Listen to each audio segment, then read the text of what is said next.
Olá, boa noite. Boa noite a todos que estão nos ouvindo aí de casa e boa noite ao pessoal aqui da turma presencial. Boa noite. Nós estamos dando continuidade ao nosso curso de grego, a nossa terceira aula deste curso da terça-feira. Nós temos uma turma do sábado que está um pouco mais adiantado e nós vamos hoje avançar com o conteúdo, tá? Nós vamos ter já uma noção geral da morfologia na língua grega. E para isso, eu vou me utilizar da apostila que eu produzi para a aula de hoje, que eu acredito que vocês aí do chat receberam por e-mail ou vão receber muito em breve. Né? Eu acho que aqui na turma presencial todo mundo tem a apostila, né? Recebeu pelo WhatsApp, tudo, né? Então essa apostila nós estamos preparando justamente para esse curso de grego, tá? Eu estou me baseando em alguns manuais, gramáticas, métodos que eu tenho em casa. E no caso da aula de hoje, como é também uma revisão de gramática, eu me baseei em grande medida no Napoleão Mendes de Almeida, na sua gramática metódica da língua portuguesa, tá? Então, assim, pessoal, a segunda aula foi basicamente a apresentação do alfabeto grego, da pronúncia e alguns detalhes da pronúncia reconstituída, etc. Né? Hoje nós vamos entrar, assim, já de cara, né, em questões bastante próprias da língua grega, a noção de caso, a noção de declinação. E para isso, é um pressuposto que vocês, enfim, a turma já tenha dominado perfeitamente o alfabeto grego, tá?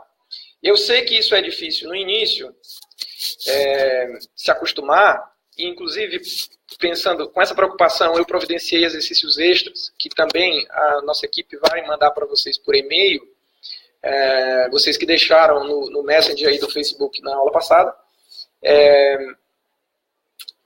vocês vão receber também os exercícios extras de reconhecimento das letras, enfim, de decifração, né? Algo que a gente já fez também na aula passada e que, se der tempo, a gente faz hoje também, dando uma continuidade, tá? Então, para abordar o assunto do caso e da declinação, eu vou me utilizar hoje de uma revisão geral de gramática da língua portuguesa e vou dar alguns exemplos em latim. Você diz assim, mas isso é uma salada mista, isso é um curso de grego ou é um curso de português, latim e grego? O intuito aqui não é complicar as coisas, mas facilitar, tá bom, pessoal? Por que o latim? Porque o latim é uma língua mais aparentada com o grego, no que diz respeito a casos e declinações, e todo mundo conhece o alfabeto latino, que é o mesmo nosso, né? Então, como o pessoal está com essa dificuldade inicial de fazer esse reconhecimento das letras, nós vamos usar um pouquinho do latim, e acredito que vai ser proveitoso para todos nós. Então, como de praxe, vamos começar com a nossa oração. Né? Em nome do Pai, do Filho e do Espírito Santo. Amém. Inspirai ao Senhor as nossas ações e ajudai-nos a realizá-las, para que em vós comece e para vós termine tudo aquilo que fizermos. Por Cristo, Senhor nosso. Amém. Santa Maria, Mãe de Deus, rogai por nós. Esto onoma tu patros, kai tu ruiu, kai tu hagio, pneumatos. Amém. Muito bem, estou vendo que está entrando mais gente aí. E saúdo vocês, boa noite a quem entrou depois. Estou vendo aqui que o Guilherme entrou. Um abraço, Guilherme. Então, vamos, sem mais delongas, feita essa explicação inicial de como vai funcionar o curso, né? Vamos aqui entrar no conteúdo da apostila. Eu não vou ficar aqui lendo a apostila que eu enviei para vocês e que eu produzi, porque, como aquela história, né? Eu tinha um professor na faculdade que ele ficava lendo o Código de Direito Civil e aquilo era uma coisa extremamente aburrida, como se diz no Paraguai, né? Nem em espanhol. Não, eu vou entrar no conteúdo da aula, então nós vamos aqui ter a aula, a essência do conteúdo, e vocês leiam o material da apostila em casa, serve como um complemento da exposição da aula, perfeito? Então, o que eu estou dizendo naquela apostila? É uma revisão de língua portuguesa. Eu me baseei, para quem chegou depois, no Napoleão Mendes de Almeida, Gramática Metódica da Língua Portuguesa. Os gramáticos dizem que a gramática está dividida em 3 partes. A fonética, a morfologia e a sintaxe, correto? Ora, tudo o que nós vimos até agora, em termos de alfabeto, pronúncia, espírito brando, espírito rude, ortoépia, etc., tudo isso é fonética. Não é? A segunda aula foi uma aula de fonética. Hoje nós vamos entrar na morfologia. Tá? E é justamente esse o subtítulo aí da apostila de hoje. A morfologia nominal. Tá? Então, a morfologia, por sua vez, é uma subdivisão da gramática que ela mesma tem uma divisão interna. Ela está dividida em 10 classes gramaticais. Que todo mundo deve lembrar isso do tempo de escola. Né? Artigo, substantivo, adjetivo, advérbio, preposição, conjunção, etc. Coloquei na apostila uma definição do que são cada uma dessas categorias, dessas classes gramaticais, e alguns exemplos. Certo? Tudo bem. Agora, reparem, essas categorias, essas classes gramaticais, elas podem ser agrupadas segundo alguns critérios. Que critérios são esses? Um primeiro critério que se apresenta a nós é o critério que opõe os verbos, ou melhor, o verbo, a categoria verbo, às outras 9 classes gramaticais. Então, nós temos uma morfologia nominal e uma morfologia verbal. São 2 morfologias. Certo? Nós vamos aprofundar isso. Tá? A minha intenção é, nas próximas aulas, a gente ir detalhando as partes da morfologia nominal. Né? E depois a gente apresentar a morfologia verbal. Pode parecer muito abstrato, mas vamos lá dar um exemplo bem específico. Os verbos sofrem conjugação, correto? Né? Eu vendo, tu vendes, ele vende, nós vendemos, vós vendeis, eles vendem. Né? Eu comprarei, tu comprarás, ele comprará. Quer dizer, são a conjugação de acordo com o tempo, com a pessoa, etc. Os substantivos não se conjugam. Não é isso? Então, a variação a que se submetem os verbos são de ordem diferente das variações que se submetem os nomes, os substantivos, adjetivos, advérbios, né? Que também sofrem variação. Como é que os gramáticos chamam essa variação? Flexão. Tá? Então, por que existe uma morfologia verbal e outra morfologia nominal? Porque os critérios de flexão são uns para os nomes e outros para os verbos. Tá? Para que fique bem claro. Quais são os critérios de variação dos nomes? A gente tem flexão, vamos colocar aqui, flexão nominal. Né? Tá dando para enxergar daí? Tá, dá para enxergar isso. Gênero, número, grau, é isso? A gente diz assim, concordo com você em gênero, número e grau. Né? Porque os substantivos, os adjetivos, os advérbios, enfim, os advérbios são invariáveis. Mas os artigos, eles têm que concordar em gênero, número e grau. Né? Senão a gente fala que nem o Luiz Inácio Lula da Silva. Né? Nós vai, nós vem e por aí vai. Por quê? Porque não está concordando em gênero ou em número. Não é isso? E mais em pessoa, né? Então, existe a primeira, a segunda e a terceira pessoa. Né? O gênero pode ser o quê? Masculino, feminino, e no caso do grego ainda tem o neutro. Tá? O número pode ser singular ou plural. Tá? No caso do grego antigo ainda tinha o dual, mas para o grego koiné aqui, que nos interessa no momento, não existe o dual. O grau pode ser superlativo ou comparativo. A pessoa pode ser primeira, segunda, terceira. Então, está difícil aí de enxergar, mas eu estou falando coisas que é do conhecimento de todo mundo, porque é da língua portuguesa. Qual é a questão aqui para a gente? É que, no caso da língua grega, tem mais 2 critérios da morfologia nominal, que são o caso e a declinação. Tá? O caso e a declinação. que não tem em português. Mas também não é uma novidade, não é uma exclusividade do grego. O caso da declinação são critérios de flexão nominal que existem no latim, no alemão, nas línguas eslavas, no polonês, no russo, no sérvio, no húngaro, enfim. O húngaro não é considerado eslavo, né? Mas, enfim, em várias outras línguas. Então, eu vou perder o tempo, né, em detalhar o que é o conceito de gênero, concordância de gênero, graus, porque a gente sabe, da própria língua portuguesa, a gente tem uma experiência intuitiva disso, né? Então, eu vou perder tempo, sim, explicando para vocês o que é caso, hoje, e, se der tempo, a gente já também expõe a declinação, que eu acredito que seja da curiosidade de todo mundo, né? Tá?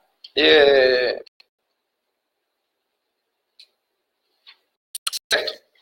Então, eu falei que a morfologia, que é uma parte da gramática, né, ela se subdivide, por sua vez, em morfologia nominal e morfologia verbal. Isso nós já sabemos. Agora, existe ainda um outro critério de reagrupar essas 10 classes gramaticais, que são as chamadas palavras variáveis e as invariáveis. Não é isso? Então, a preposição ela é invariável.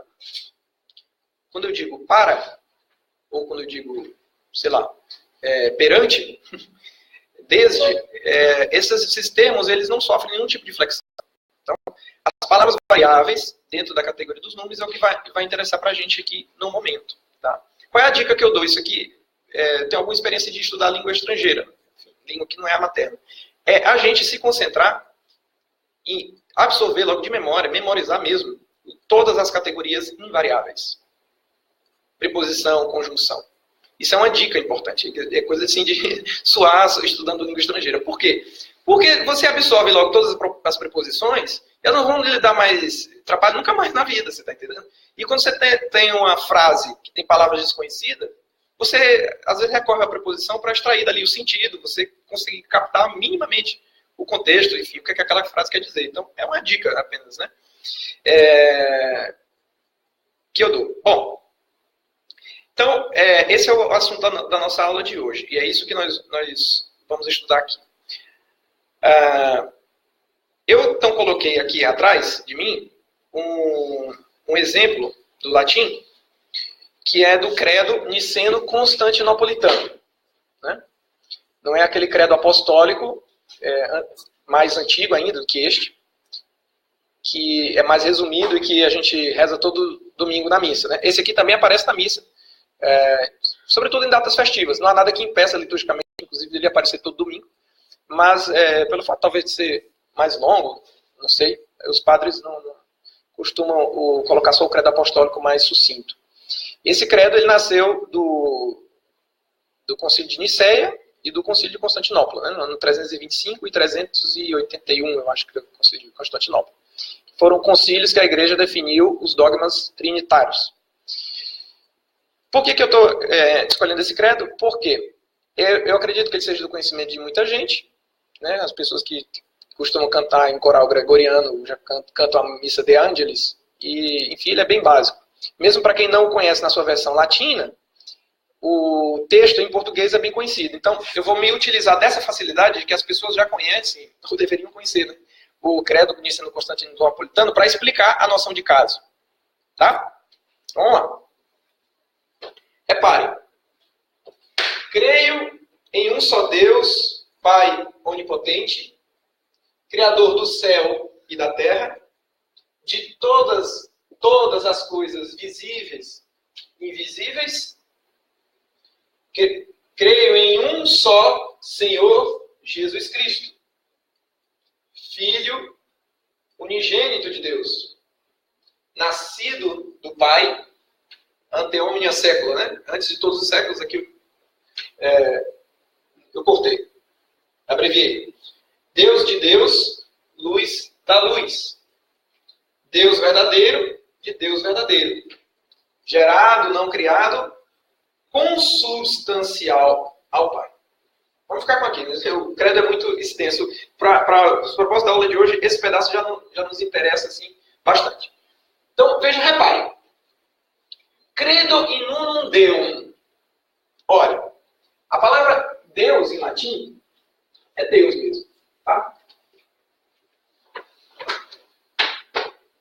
Você vai encontrar lá no dicionário Deus, certo? O que é que aconteceu aqui? Nós temos um M, né? Aqui. Tá? A palavra sofreu uma mutação, uma variação, uma flexão nominal. Tá? Já vamos explicar o que é isso. Patrem omnipotentem, factorem celi et terre, visibilium omnium et invisibilium, et in unum Dominum Iesum Christum, Filium Dei. Opa! Não era Deus? Por que ficou Dei agora? Aqui. Será que é errado? Não está errado, está correto isso aqui, tá? Unigenitum, et ex patre natum. Repare, a maioria das palavras no nosso credo aqui termina com M. Não é isso? Há quase que como uma rima. O som de M vai se repetindo. Tá? O que é isso? Nós vamos estudar. É o caso acusativo. Ou seja, tudo o que é objeto desse credo é o acusativo. O acusativo, por enquanto, a gente fica com essa definição de objeto direto. Você crê em quê? Crê em Deus, Pai, Onipotente, etc, etc, etc. Tudo isso é objeto direto do verbo credo. Que no caso das línguas antigas, a gente não chama de objeto direto, a gente chama de acusativo. Tá? O acusativo é um tanto mais do que objeto direto. Só que, para o nosso propósito didático aqui, vamos ficar com essa definição de objeto direto. Tá? Então, repare que tudo, então, concorda. Tudo vai para o objeto direto. Factorem, visibilium, omnium et invisibilium. Tudo vírgula, né? Tem algumas palavrinhas que não são um acusativo aqui. Por exemplo, a primeira que apareceu aqui pra gente, uma forma estranha de Deus, que é o Filium Dei. Ora, eu sei que isso aqui significa filho de Deus, não é assim? Filho de Deus.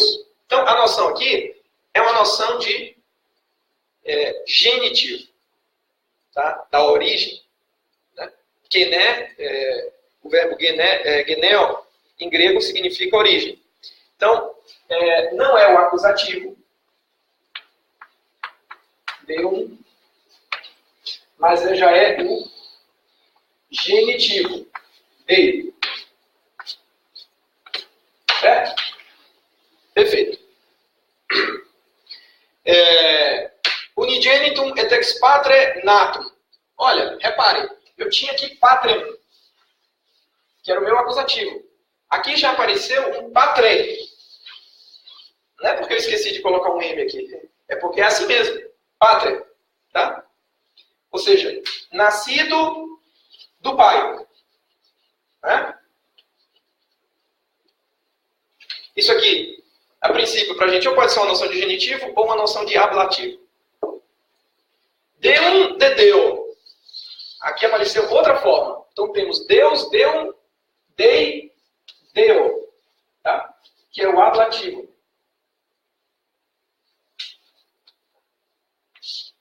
Já vou explicar o que são esses nomes estranhos para a gente até agora. Nominativo, acusativo, genitivo, ablativo. Está aparecendo aqui. Tá? Mesma coisa aqui, ó.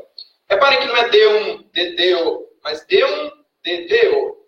Lumen de lumine.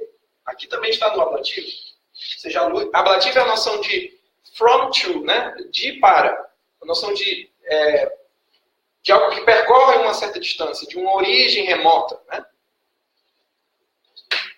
E por aí vai. Deum verum, de Deo vero, aqui também a noção de ablativo. E aqui, por fim, tem uma noção que eu quero. Consubstancial ao Pai. Consubstancialem patri. Tá? Isso aqui é o que nós chamamos de dativo. Tá? Dativo. Ou seja, eu vou colocar aqui exemplos em português de todos esses casos. Bom, deixa eu apagar aqui.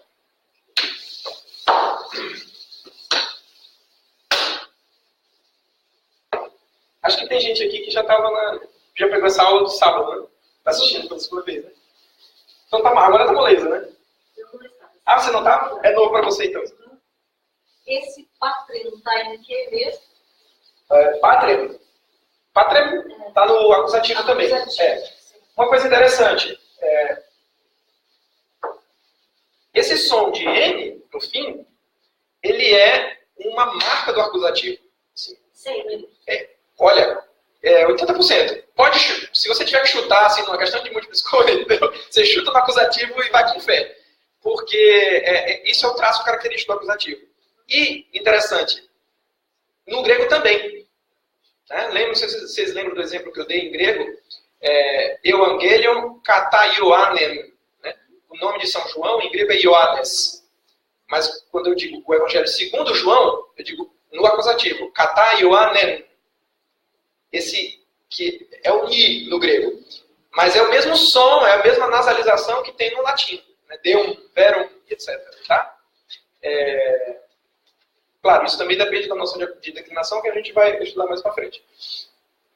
Mas, para te responder, não digo sempre, mas quase sempre, tá? Na maioria dos casos, pelo menos, esse som de M e no grego ni vai indicar para a gente uma presença forte do acusativo, tá? E aí eu dei os outros exemplos do Evangelho, né? O Ioannes é João.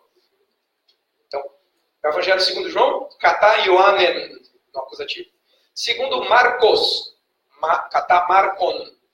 Segundo Lucas, que se escreve Lucas mesmo, se diz Lucas, kata Lucan. E segundo Mateus, Mataios, kata Mataion. Tá? Então, esse é o nosso amigo acusativo. Eu vou colocar aqui agora exemplos em português.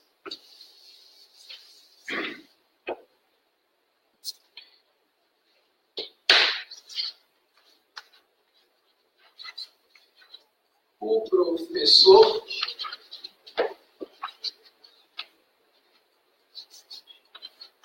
ensina.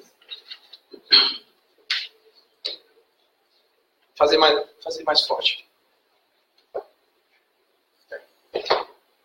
Bom, vamos fazer análise sintática na língua portuguesa mesmo, isso aqui. O que é o professor aqui? Morfologicamente e sintaticamente. Vamos lá. Morfologicamente ele é o quê? Substantivo. Ele é um substantivo. Exatamente. Tá? Morfologicamente, ensina é o quê? Um verbo. Morfologicamente, o é o quê? Um artigo. E sintaticamente?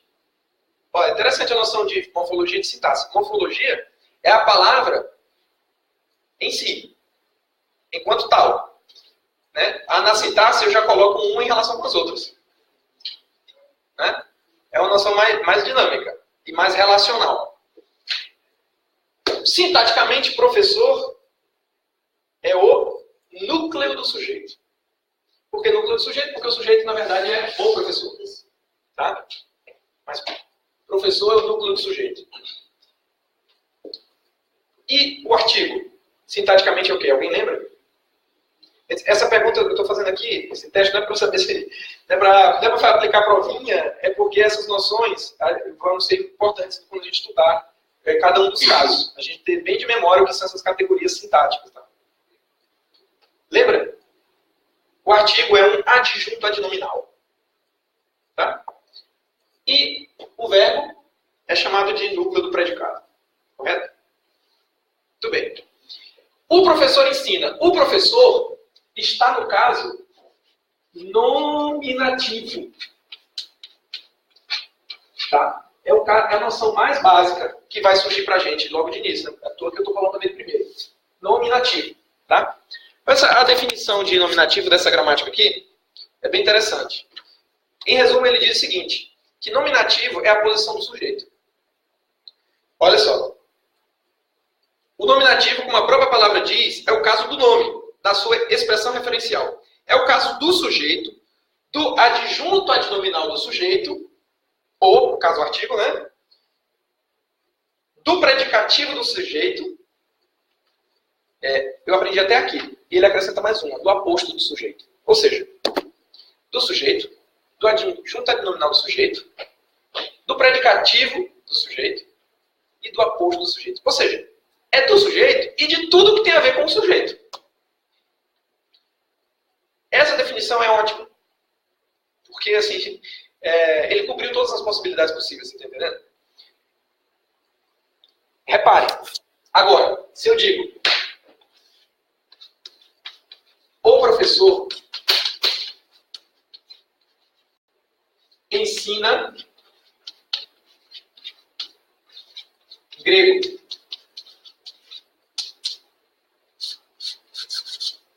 Sintaticamente, grego é o que pra gente? Objeto direto do verbo ensinar. Tá?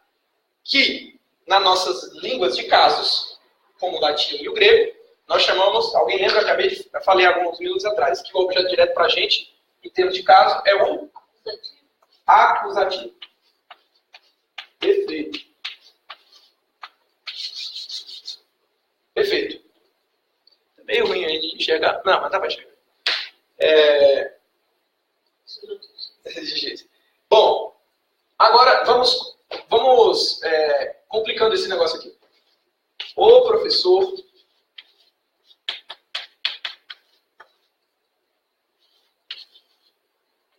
ensina o grego do Novo Testamento.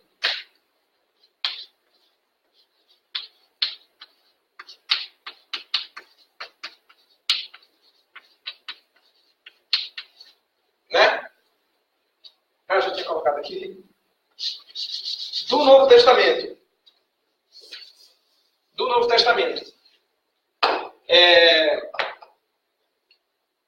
Sintaticamente, pra gente, alguém lembra aí da escola o que é essa expressão do Novo Testamento? Tem que valor sintático?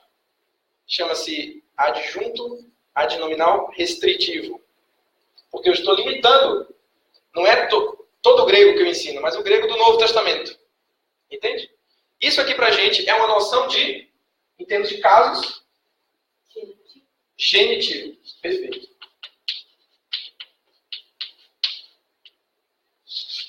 Genitivo. Tá meio ruim de enxergar.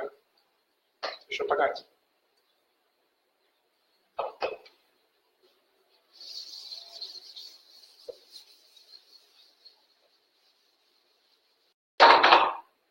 Certo.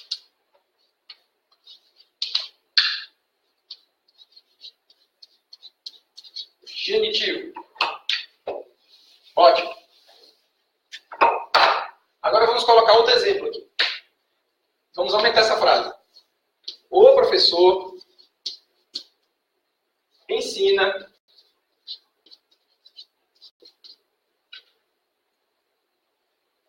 o grego do Novo Testamento aos alunos. Agora eu quero que vocês me digam, em português, aos alunos é o quê? Objeto indireto. Perfeito. Como é que eu sei que é um objeto indireto? Aí as gramáticas da língua portuguesa dizem, por causa da preposição aos, né? A, mais os que dá aos. Não é isso? Enquanto o grego do Novo Testamento, tudo isso é o meu objeto direto, com a adjunta nominal restritiva aqui, qualificando este grego. Só que reparem, a noção de que a diferença entre o objeto direto e o objeto indireto é a presença da preposição, isso não é uma definição. Isso é apenas um critério de identificação. A nomenclatura gramatical brasileira, né, NGB, fala isso, adota esse critério. Mas se a gente pensar, logicamente não faz muito sentido.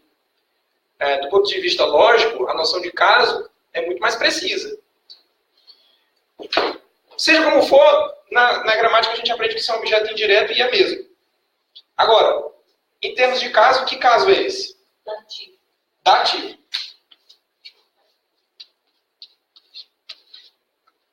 Repare que a noção de dativo ela é muito mais precisa do que a nossa pobre noção de objeto indireto. Né? Porque o fato de ter uma preposição não quer dizer muita coisa. Né? Não tem uma diferença substancial entre objeto direto e indireto. É só um acidente. Que tem uma preposição, outro não tem. Então, esse é o dativo, perfeito. Eu poderia continuar aqui, dando mais exemplos. O professor ensina o grego do Novo Testamento aos alunos no Centro Hugo de São Vito. No Centro Hugo de São Vito é o quê? É um lugar, né? Isso, locativo. Seria o caso locativo, exatamente. Ensina o grego do Novo Testamento aos alunos no Centro Cultural Hugo de São Vito com giz e quadro negro. Com giz e quadro negro é o caso instrumental. Tá? Por que eu nem estou colocando aqui no quadro? Porque aí vem a notícia boa. Nós vamos trabalhar conceitualmente até. A gente precisa entender o que é um caso instrumental, um caso locativo. Ou um caso ablativo, né, que eu falei para vocês. Né? Venho do Ceará. Pode ter uma noção de genitivo aí, mas a noção de se eu viajei para lá e voltei, enfim, essa noção do ablativo. Né? O que é que acontece? O ablativo ele foi, no grego, absorvido pelo genitivo. Então, assim como o instrumental, o locativo, foram absorvidos pelo dativo. Ou seja, quando eu quero comunicar a ideia de instrumento ou a ideia de lugar, eu uso o dativo. Entende? Morfologicamente, para mim, o que existe é o dativo. É bom eu saber que existe a noção instrumental e a noção locativa, você está entendendo? Mas, para efeito do meu estudo, o que importa é saber a forma do dativo. Com o dativo eu represento essas ideias. Tá? Isso é a boa notícia. Por quê? Tem mais um caso que eu esqueci aqui. Mestre. Vamos colocar aqui embaixo. Mestre. Ensina-me.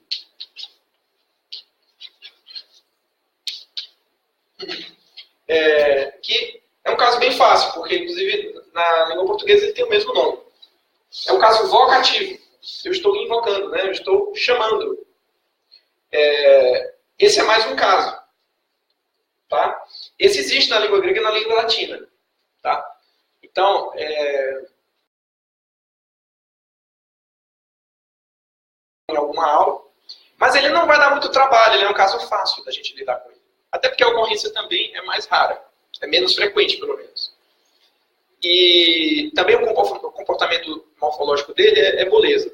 Em vários casos, ele coincide com o nominativo, do ponto de vista morfológico, e quando ele não coincide, é fácil de identificar. Os casos em que ele não coincide, tem uma regrinha bem simples para a gente identificar e tal. Na prática mesmo, o que a gente vai quebrar a cabeça com 4 casos, que é o nominativo, o acusativo, o genitivo e o dativo. E esse realmente, quando a gente pegar uma palavra, a gente vai ter que destrinchá-la nos 4 casos. Toda palavra. Todo nome. Tá? Isso é saber grego. Isso é saber latim. Isso é saber uma língua. Porque se eu digo o seguinte, repare, sei lá, escola. Né? O que é escola? Aí você é um substantivo. Tá, ótimo. Ou seja, para a gente aqui, está no caso nominativo. Né? É um substantivo feminino. Está no singular. E por aí vai. Ou seja, eu sou capaz de mapear todas as posições morfológicas daquela palavra. Se eu sou capaz de fazer esse mapeamento, então eu sei do que eu estou falando, eu sei a língua. Né? Vamos dar um exemplo em grego. Anthropos. Quando eu digo anthropos, vocês intuem que isso significa homem, né? De antropologia, enfim. Mas vocês têm que saber que anthropos é uma palavra que está no nominativo, que é masculina, que está no singular e que é de segunda declinação. Tá? Tudo isso vocês têm que saber quando bater o olho na palavra. E vocês vão saber, porque a gente vai estudar. Não é difícil. Tá? A gente só precisa dominar os critérios de flexão. Tá? Até aqui, tá claro, pessoal? Tá, né? Bom, então agora nós já entendemos a noção de caso. facílimo, né? Eu fui colocando os exemplos no quadro, vocês primeiros foram completando, então vocês estão craques na noção de caso. Aí, vamos entrar então na noção de declinação, que é uma noção irmã da noção de caso. Vamos lá.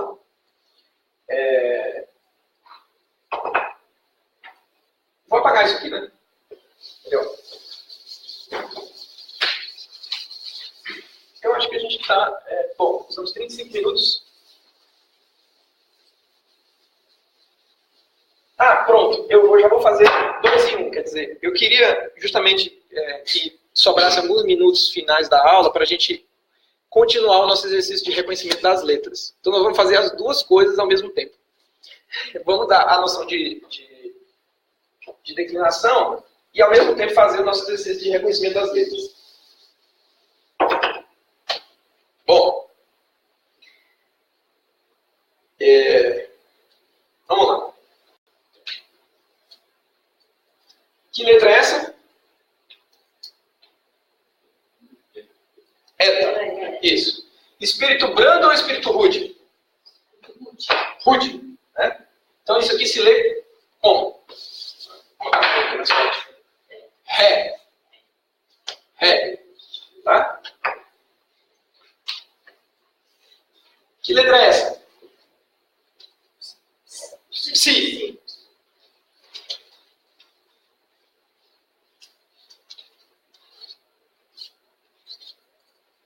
E essa? Y. E essa? Xi. Ou melhor, Ki.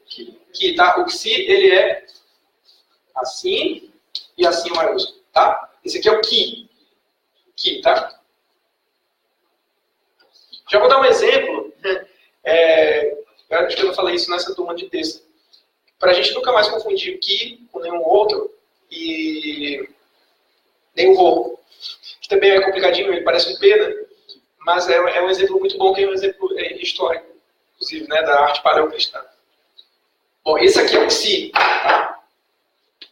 Xi. Esse aqui é o Ki, tá? Ki, tá? Não confundir. Mas é normal essa confusão no início. Isso aqui, então, se lê como? Como se lê essa palavra? Psyche. Tá? Vamos tentar transliterá-la em um pouco. Aqui eu tenho o PS, né? Aqui eu tenho um Y. Aqui eu tenho um CH, podemos dizer. E um E, né? Em inglês a gente lê psyche. Né? A psique, os psicólogos usam essa expressão. Então, isso aqui significa alma, tá? É psyche, alma. Daí eu tenho psicologia, eu estudo alma. Bom, isso aqui, que letra é essa? Espírito? Rude. Essa letra? Lambda. Ômicron. E essa? Um Y? Gama. Isso. Isso aqui se lê? Logos. Isso. Eu aceito a pronúncia logos também, né? Porque isso, a questão de pronúncia também varia, tá? Porque a gente não tem certeza exatamente como era a pronúncia antiga. Então, eu aprendi logos. Por isso eu falo até por costume logos, mas há cursos por aí que ensinam logos. Tá?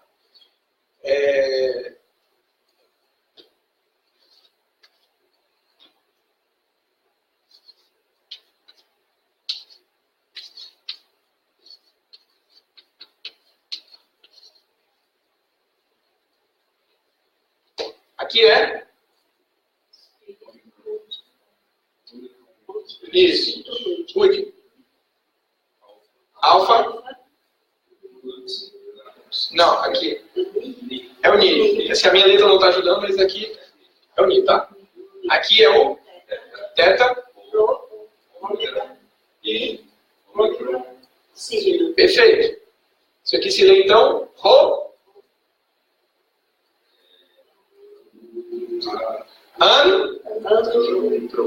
Anthropos, hoanthropos, significa o homem, tá?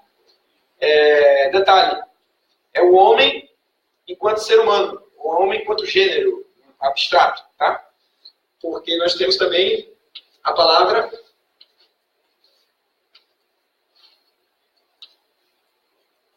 vamos lá?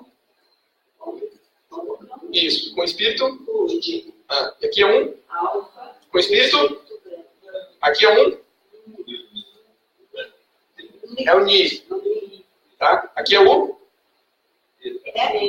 Eta. E aqui é o. O. Aqui se lê.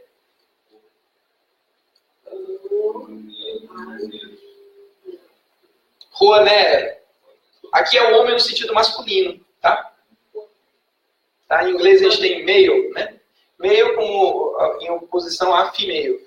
Então, aqui é o antropo, aqui é o homem no sentido genérico. Aqui é o homem no sentido masculino, tá? Como antônimo de ré-guné.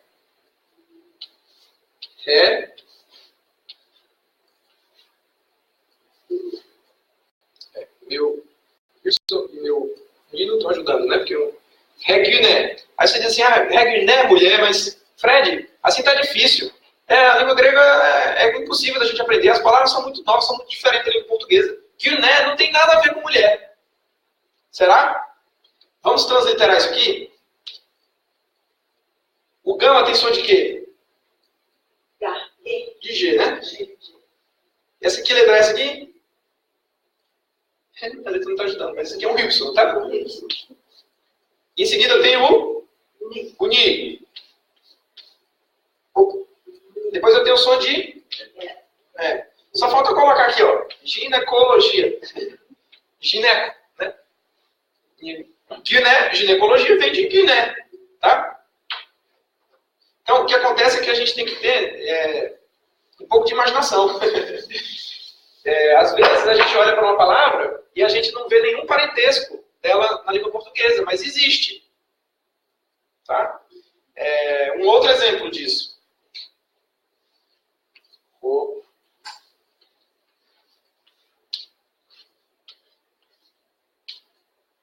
Vamos lá? Ômicron com espírito? Pude. Com espírito? Tal. Ômicron. Perfeito. Como se lê isso aqui?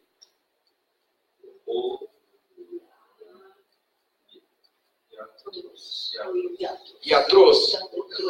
Botei uma acento, tá? Isso aqui, tá? Para quem não sabe, significa médico em grego. Aí você diz de novo, mas Fred, assim não tem condição. Iatros não tem nada a ver com médico. Como é que eu vou aprender grego desse jeito se as palavras são muito diferentes da língua portuguesa? Mas aí eu respondo, mas como assim não tem nada a ver com médico? Será que não tem? Vamos lá.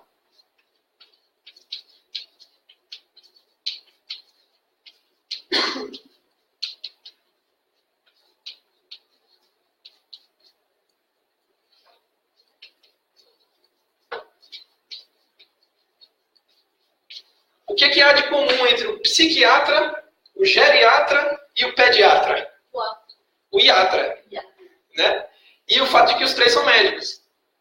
Né? Então, a língua grega está mais presente na língua portuguesa do que a gente imagina. E existe também um ramo um ramo da ciência, na verdade, digamos assim, o avô da farmacêutica, que chamava iatroquímica. Surgiu depois da peste negra, né, como uma derivação da alquimia, quando começaram a testar ervas, enfim, para efeitos medicinais. Né, que até então a alquimia se preocupava com os problemas. Iatroquímica, o uso da química para efeitos medicinais. Né, é um parente distante da farmacêutica, não tão distante assim, da farmacêutica, tá? Iatroquímica. Vamos lá. Agora vamos colocar um aqui de outra classe.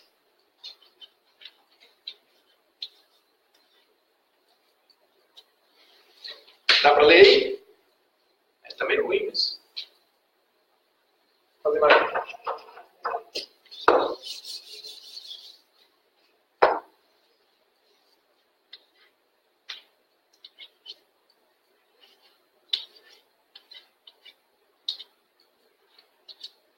aí? Tal. Tal. Ômicron. Ômicron. Se lê? To. To. Aqui é U. Epsilon. Aqui é U. Rho. Gama. Ômicron. Ni. Como se lê isso aqui? Espírito branco, tá? Ergon. Toergon. Que significa, aparece muito no Novo Testamento essa palavra. O sinal. Significa trabalho. Aí você diz de novo. Mas Fred, assim não é possível. Eu vou ter que decorar essas palavras totalmente novas para mim. Ergo não tem nada a ver com trabalho. Será? O que é uma bicicleta ergométrica? Não é uma bicicleta para você sair passeando por aí. Ela tem um reloginho que mostra suas horas de trabalho em cima da bicicleta. A ergonometria é um ramo da medicina do trabalho. Né? Você tem os teclados ergométricos, não é isso? Tudo que tem a ver com trabalho, ergon. Aliás, ergonometria. Eu tenho a palavra grega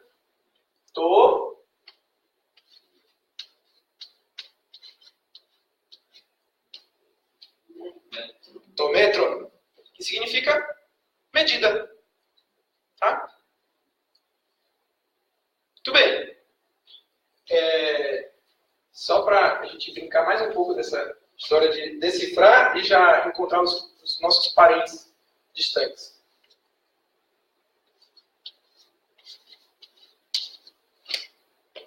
Vamos lá. Esse aqui é um N? Espírito? Rude. Epsilon? Rho? Eta? Mi? Ômicron? Sigma. Isso se lê? Acho que eu acento aqui. Agora eu fiquei na dúvida. Não, é aqui mesmo. Enfim. Eremos, né? Isso aqui significa... Eremos. Aqui na minha cola aqui tá... Eremos. Isso aqui significa deserto. Aí você diz, não é possível. Agora não. Isso aí não tem nada a ver com deserto. E eremita. O eremita é aquele que anda no deserto. Tá? Também é uma palavra que aparece muito na Bíblia. Jesus foi tentado no deserto. Então, eu estou colocando palavras aqui. Eu selecionei algumas palavras.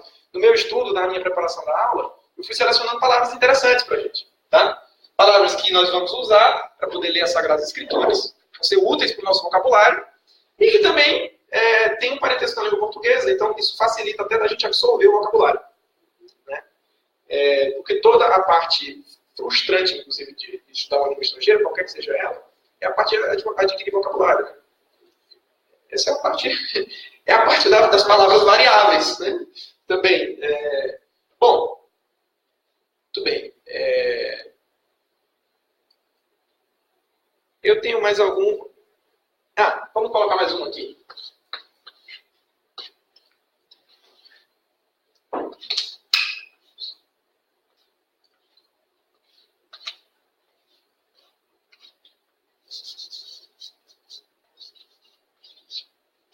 Vamos lá. Tá vendo como vocês já estão lendo tudo de uma vez? Esse exercício é muito bom. Aqui para o pessoal não rir, não está dando para ler. Ó. Deixa eu colocar aqui embaixo.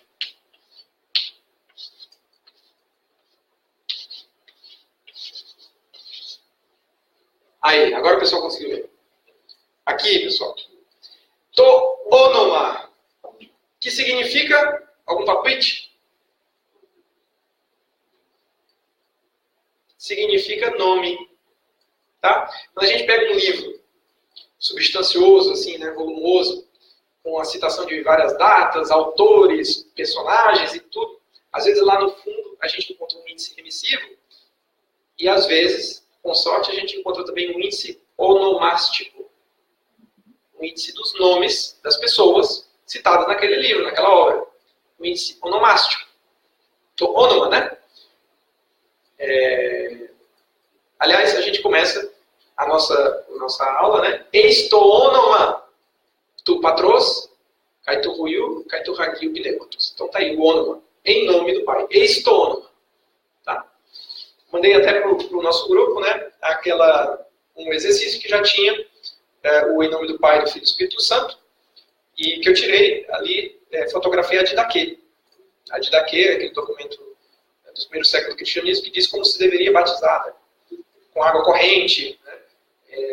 Água viva, né? O termo até em grego, e por aí vai. E em nome do Pai, do Filho e do Espírito Santo. Um sacramento que nasceu junto com a igreja, né? Bom, agora, reparem, poderia dar até mais alguns exemplos, vamos colocar aqui. Vamos continuar aqui. Aliás, faltam só 10 minutos. Eles têm aqui.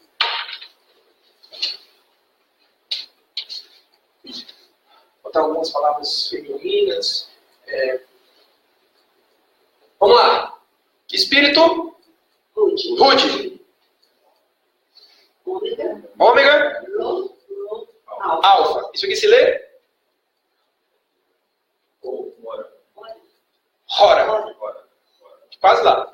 Só faltou esquecer do espírito rude. Agora, lembrem que o espírito rude, muitas vezes, ele significa pra gente a presença de um H na nossa língua, né? Isso aqui é hora mesmo, tá? Hora.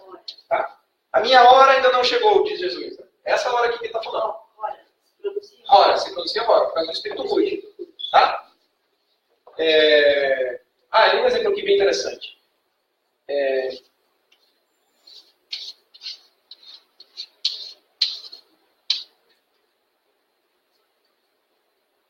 Qual é o papel do eles ali? Vou explicar. Mas já deu para perceber que, bom, o eta é o artigo feminino, tá? Artigo definido, feminino. E o ro é o artigo masculino. E o to é o neutro. Tá? Então nós vamos ter uma aula só sobre isso. Isso. Bom, vamos lá. Vamos brincar de... vamos brincar de Padre Marcelo Rossi agora. Como é que se lê isso aqui? O kairos. Né? Que significa tempo. Tempos, tá? E cronos, que dá pra gente cronologia, também significa tempo. A questão é a seguinte: Cronos, na mitologia, era o deus de Saturno, né? Para os romanos, Cronos para os gregos, que é o deus que engoliu, enfim, era um ditador, um tirano, né? Zeus era filho dele, enfim. O Cronos, então, é a noção de um tempo tirano, um tempo que passa e não volta mais, né? Essa é a noção cronológica, por assim dizer. O Kairos é tempo também em grego, mas é outra noção, é a noção de tempo maduro. Né? Como o tempo de uma fruta. Como o tempo da salvação. Você vê, olha só que riqueza que a língua grega tem duas palavras para tempo. Né? E assim também outras, né? Por exemplo, continuando a brincar de Padre Marcelo Rossi. Né? Como é que se lê isso aqui?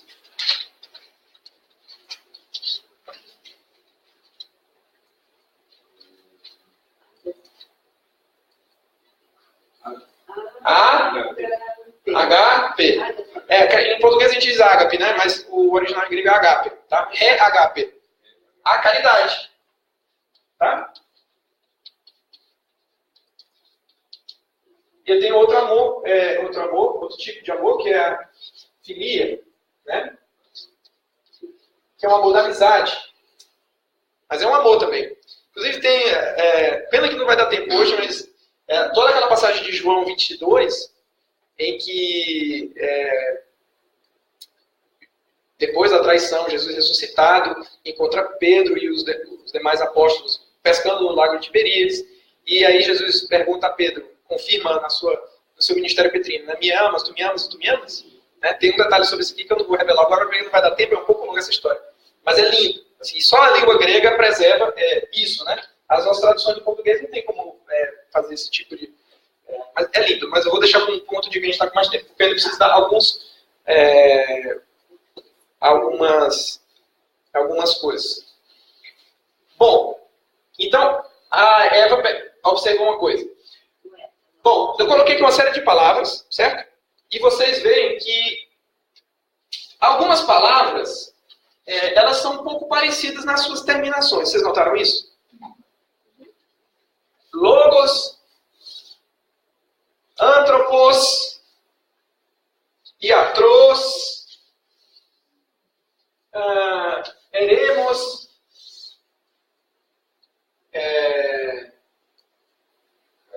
kairos, cronos, né? Então, já vou dar a resposta. E outras são... Então, essas palavras que são terminadas em ômicron, sigma, elas são o que nós chamamos de segunda declinação. Por que eu estou colocando a segunda antes da primeira? Porque a segunda é mais fácil. Tá? Na segunda declinação, então, o que são declinações? Declinação, tá? Me ocorreu essa analogia do carro quando eu estava dirigindo para vir para cá. Declinação é a conjugação dos nomes. Não existem verbos de primeira conjugação, segunda conjugação e terceira conjugação? É isso? Que, na verdade, são o quê? Classificações, agrupamento que os gramáticos fizeram. Para dizer, os verbos cantar, amar, comprar, enfim, todos os verbos que terminam com AR são verbos de primeira conjugação. Porque eles têm um comportamento morfológico, né, que obedece aos mesmos padrões, correto? São os verbos de primeira declinação. Os verbos vender, perder, viver, ver, e por aí vai, todos que terminam em R, são da segunda conjugação. Não é assim? E os verbos dormir, ir, vir, sentir, são verbos da terceira conjugação. Porque obedecem ao mesmo critério, aos mesmos padrões, né, de flexão. Não é assim? Bom, a declinação nada mais é do que a conjugação dos nomes. Então existe um grupo de verbos, que aí então vamos à primeira declinação. Se eu quer, vou fazer uma coisa redonda aqui. Pena que eu não coloquei muitos exemplos. Hora, tá? Profetes, ou profetes, também termina com eta, tá? Eta sigma, porque é uma palavra masculina.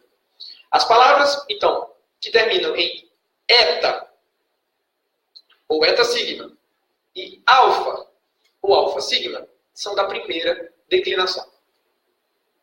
Primeira declinação nada mais é do que um grupo de palavras que os gramáticos formaram, juntando, como quem coloca todas as palavras do idioma num quadro, e vai pegando aqui todo mundo que termina com eta ou eta sigma, alfa ou alfa sigma.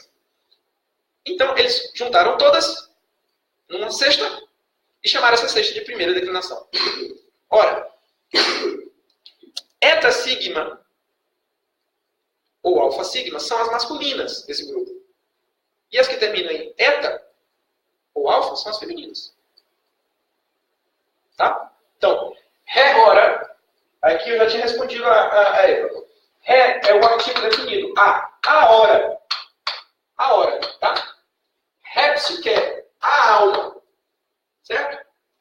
Aí você tem, sei lá, ro profetes, o profeta. Ro poietes, o poeta.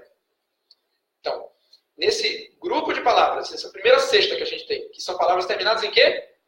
Eta ou eta sigma, alfa ou alfa sigma. As que têm o sigma são as masculinas. As que não têm o sigma são as femininas. Ou seja, as que terminam só em eta, como psiqué, são as femininas. Ou só em alfa. Ora, tá? É uma pena que eu não coloquei aqui exemplos, mais exemplos da primeira declinação. Tá claro? As que terminam em eta, as palavras da primeira declinação são aquelas que terminam em eta ou eta sigma, alfa ou alfa sigma. As que têm o sigma são as masculinas. E as que não têm são as femininas. Ponto. Na primeira declinação não tem palavra neutra. Eu falei para vocês que tem 3 gêneros no grego. Masculino, feminino, neutro. Tá? Na primeira declinação não tem neutro. A segunda declinação, que eu comecei por ela, porque ela é mais fácil. A segunda declinação são todas as palavras que terminam em ômicron sigma. Tá? Masculinas ou femininas. Então você tem eremos, que é ré, ou seja, uma palavra feminina. Aqui está o artigo definido a. Tá? Mas termina em ômicron sigma. Mas é feminino. Tá? Então, as femininas e as masculinas da segunda declinação têm a mesma terminação, que é ômicron sigma. É a segunda cesta que nós estamos analisando de palavras, certo? Está claro aqui? A segunda cesta de palavras, que nós chamamos de segunda declinação, são as palavras masculinas e femininas que têm a mesma terminação, ômicron sigma. Perfeito? Só que tem mais um grupo de palavras, além das masculinas e femininas, nessa cesta. São as neutras. Tá? Todas as neutras? Não. As neutras que terminam em ômicron ni. Tá? Ômicron ni. Toônoma termina em ômicron ni? Não. Então não está na segunda declinação. Tá? É facílima a segunda declinação. São as palavras que terminam, masculinas que terminam em ômicron sigma, tipo hoanthropos. Ou que terminam, as femininas que terminam em ômicron sigma também. Eremos, ou rodos, o caminho, que em grego é feminino. E as palavras neutras que terminam em ômicron ni. Nós vamos ter, esse vai ser o tema da próxima aula, tá? Não se preocupe. No caso feminino e masculino ali, seria o início que diferenciaria o artigo. O artigo. O artigo. O artigo que vai... Tá? No final é o mesmo. Com detalhe. A maioria das palavras da segunda declinação são masculinas. Ou seja, exceção as femininas da segunda declinação. E no caso da primeira declinação, é o inverso. A maioria das palavras da primeira declinação são femininas. Existem masculinas terminadas em eta seguida. Existe, eu acabei de citar alguns exemplos. Mas são poucas. Tá? Mas respondendo a sua pergunta, sim. É o artigo que vai me indicar isso. Tá? Que vai me indicar. Então, a segunda declinação é composta das palavras masculinas e das palavras femininas, ambas terminadas em ômicron sigma. E também das palavras neutras, terminadas em ômicron ni. Facílimo, né, gente? Facílimo. É ômicron sigma ou ômicron ni. Ômicron sigma para as masculinas e femininas. E ômicron ni para as neutras. Esse a gente está na segunda declinação. Segunda declinação, segunda sexta. Tá bom? Vou botar assim, ficou nossa legenda ficou assim, tá? Fred, e aqui você no quadro, você colocou, olha aqui, ó, agape, tá na primeira declinação, tá? Filia também, como hora, tá? Primeira, tá? Primeira, tá? Essa aqui, primeira ou segunda? Ômicron sigma. Segunda, exatamente. Essa aqui, ômicron sigma, primeira ou segunda? Segunda. Ômicron ni, primeira ou segunda? Segunda. Tá? A gente vai, esse é o assunto da próxima aula, tá? Bom, então nós temos, até aí já dominamos. Agora temos uma terceira sexta. E acabou, não tem sexta. Tá? Não tem mais declinação, no grego só tem 3. Que é a terceira declinação. Que são as palavras terminadas em qualquer coisa. Ou seja, tudo que não é a das anteriores que eu citei, qualquer coisa que pode aparecer, por exemplo, vamos colocar aqui.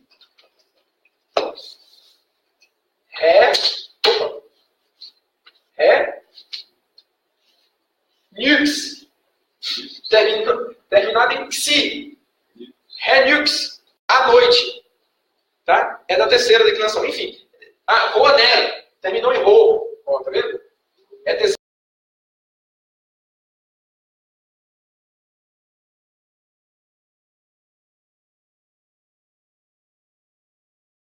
Mas isso aí também é uma forma de simplificar. Então, é fácil. A primeira declinação são palavras terminadas em alfa ou eta, se femininas. Ou alfa sigma, eta sigma, se masculinas. Não tem neutra na primeira. Segunda declinação são as palavras terminadas em ômicron, sigma, tanto para as masculinas como para as femininas. E ômicroni para as neutras. E na terceira declinação é qualquer coisa. Tá? Então o que a gente vai observar é que as declinações são, como eu disse, formas de conjugar, entre aspas, essas palavras, os nomes, que, portanto, vão obedecer, para os casos, vão ter o mesmo comportamento. Tem um comportamento previsível, um comportamento morfológico previsível. Tá? Bom, já passamos até 5 minutos do horário. A gente tem agora não vai dar mais tempo do que eu teria alguma coisa para falar, mas eu vou deixar para a próxima aula, então. Tá? Senão a gente passa muito do horário. Tá? Vamos encerrar, então, com Ave Maria.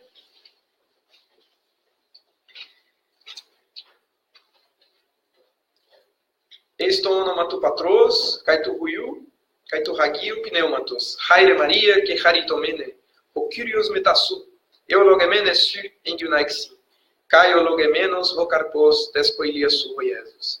Hagia Maria, Theotoke, presbio e rio pergemon ton hamartolon, nuna caia terrora tutanato remon. Em nome do Pai, do Filho e do Espírito Santo. Amém. Então, pessoal, muito obrigado aí pela presença de vocês, da turma presencial e da turma online, né? Eu vi que algumas pessoas entraram aqui mais para a segunda metade da aula, mas não tem problema, porque a aula vai ficar gravada e aí as pessoas vão assistindo conforme o seu ritmo, tá bom? Uma boa noite e até a próxima terça-feira, aqui no mesmo horário, às 9 da noite. Quem quiser, enfim, quem estiver em Foz do Iguaçu, Paraná, pode assistir a aula presencialmente aqui no Centro Cultural Hudson Vitor, tá? Só pegar o endereço aí com a nossa equipe. E por fim, último recado aqui, pessoal. Coloquem o e-mail de vocês aqui no Messenger, enfim, né? Ou escrevam para centroculturalhsv@gmail.com para receber a apostila que nós estamos produzindo. A aula de hoje tem uma apostila, tá? Para acompanhar o conteúdo da aula, e nós vamos enviando a cada semana um capítulo dessa apostila com o conteúdo de cada aula, tá certo? Tem também uma bateria de exercícios extras que eu selecionei para vocês que estão, porventura, com dificuldade de reconhecer nesse início as letras gregas e tudo. Eu selecionei uma série de exercícios de reconhecimento das letras, de decifração, enfim. Tá? Isso aí também basta escrever para a nossa equipe, colocar aqui seu e-mail, que vocês recebem aí no e-mail, tá bom? Um abraço, até a próxima semana e fiquem com Deus. Tchau, tchau.